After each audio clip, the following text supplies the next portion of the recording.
Snowflakes drifted gently through the wide doors of St. Catherine's Church as 35-year-old Jonathan Hayes sat quietly in a rear pew, searching for the silence that had become his only comfort in a life that, though outwardly successful, felt painfully empty. As CEO of Hayes Industries, Jonathan ruled boardrooms and oversaw fortunes worth millions. Yet no amount of wealth or authority had ever filled the ache left behind by his broken marriage, or the children he had longed for but never had. On this weekday afternoon, the church was almost deserted, save for a few scattered figures in the pews. Sunlight filtered through stained glass windows, scattering colors across the stone floor, bathing the sanctuary in a serenity that gave Jonathan a rare reprieve from his otherwise relentless days. As he sat lost in thought, Jonathan noticed a small stir near the front of the church. A little girl, no older than 4, was moving quietly from pew to pew. Her red velvet dress stood out against the muted tones of the old church, and golden curls bounced as she walked. She appeared to be searching for something, or someone, Jonathan observed as she stopped to whisper to one person, then moved on. A determined yet almost desperate energy in her small frame that tugged at something protective inside him. At last, she reached his pew and paused. Looking up at him with eyes far too wise for her years, she asked softly, "Excuse me, mister? Are you sitting here all by yourself too?" The innocent question tightened something in Jonathan's chest. "Yes," he said gently. "I am. And what about you, sweetheart? Where's your family?" Without hesitation, the little girl climbed onto the pew beside him, settling close with the unguarded trust only children carry. "I don't have a family like the other kids. I stay at the children's home with Miss Margaret. But she's sick today, so I came here alone."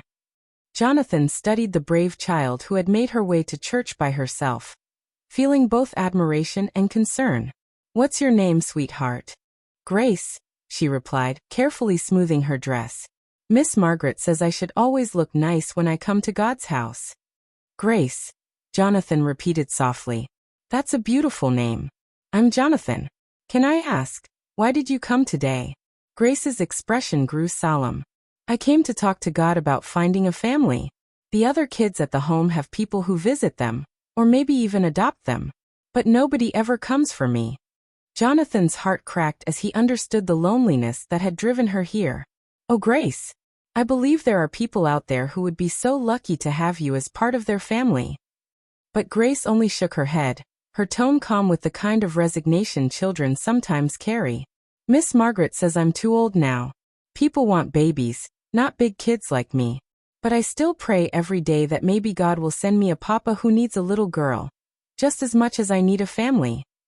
Jonathan gazed at this remarkable child, so small, yet facing rejection with such strength, and felt something stirring deep in him, a door opening where he thought none remained. "Grace," he asked softly, "what would you say if God did send you a papa?" She turned to him fully then, her tiny hands reaching for his. "I'd tell him I know how to be good and quiet when he needs to work, and I know how to make him happy when he's sad." Her honest words brought tears to Jonathan's eyes. "Grace, those are wonderful gifts to offer someone." She studied him closely, with the intensity of a child weighing something very important. "Mr. Jonathan, do you have a little girl at home?" "No, Grace," he admitted. "I don't have any children." Hope lit her face, so bright it was both beautiful and heartbreaking. "Do you think maybe God sent you here today so I could find you?" Jonathan's breath caught at her question. "Grace, what do you mean?" Sliding off the pew, she stood directly before him, still holding his hands tightly. "Mr. Jonathan, I don't have a papa. And you don't have a little girl. Maybe we're supposed to take care of each other." She hesitated, summoning every ounce of courage she had. "Mr. Jonathan, will you be my daddy forever? I promise I'll be the best daughter in the whole world." Tears streamed down Jonathan's cheeks as he looked at this small, brave soul offering him everything she had in exchange for the family they both longed for.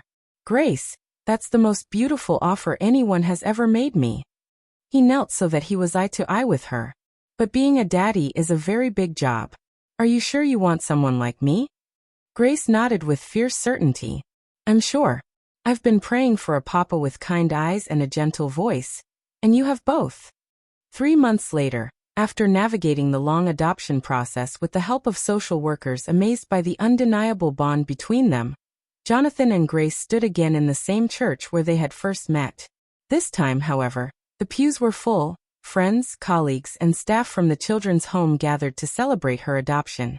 Pastor Williams spoke of how God often answers prayers in unexpected ways, joining hearts from different worlds that nonetheless need one another.